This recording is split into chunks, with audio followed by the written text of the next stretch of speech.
It's Friday, you know, and we know there are a few other stories on people's minds this week, so it's time for a little headline roundup, gentlemen. So I'm going to tell you, I've got $540 million on the brain. The Mega Millions jackpot is the biggest in history. No one's got his ticket. Let me see. What you got? When did you buy your ticket? You're not getting this, but I would like each of you to kiss this for long. No, thank you. Come on. All right, so if you won, what would you do with the money?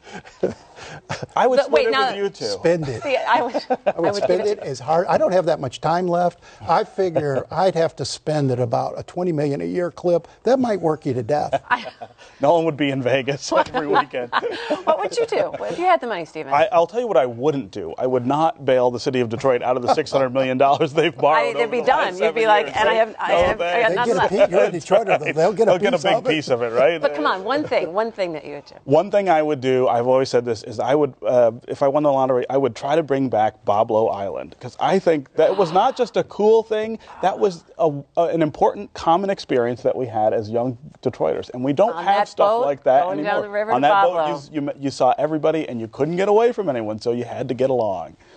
All right, well, I would, of course, pay off the kids' college education funds, and then I'd throw a really big party. Why would they need to go to college if you had all that money? Then I'd throw a really big party and get the best 80s cover band I could find. All right, so what headlines do you have? Well, speaking of Supreme Courts, the Ontario Supreme Court this week threw out much of the province's prostitution laws, so it'll now be legal to have brothels in Ontario and in Windsor. And I'm just wondering how pure Michigan can compete for tourists with Ho Canada. Is that the new advertising I campaign? think it will be. I mean, is that an official? I'm not quite sure what the poster would look like for that. I think this is how Rick Snyder gets the legislature to build that second bridge to Windsor, right? Now we need it. They're going to need it. All right, Stephen, I'm almost afraid to ask what your headline is. My headline is from Ohio, where a sect of Amish people have been on trial for cutting off the beards of other Amish people. These are assault cases. But my favorite detail is that one of the guys involved, his name is Sam Mullet.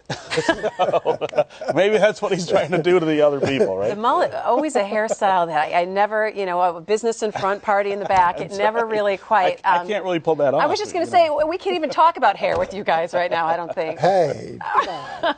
Well, Christy, speaking of old guys getting into it, you had two old guys, very old guys, outside of Lexington this week at a dialysis clinic who got into a raging fist fight over the University of Kentucky Louisville game tomorrow night. And I tell you, I understand As two people who lived in Kentucky, I've seen this kind of thing go on in Kentucky. The Kentucky basketball is the most important thing in that state. And tomorrow is the most important day in the history of the world. Because ... Because Kentucky and Louisville are playing, and Kentucky's going to win, right, Steve? I'm actually pulling for Louisville. Come on. You want to bet your Mega Millions ticket on that? You want to bet your Mega Millions ticket on it? All right. Thanks so much, guys. Hey, have a great weekend, okay? All right. And that is going to do it for My Week. We are always looking for a good story to talk about, so make sure you tell us what you think at myweek.org, or you can like us on Facebook. You can follow us on Twitter at MyWeek. I am Christy McDonald. Make sure you come back and see us next week. We'll be here. We'll see you then.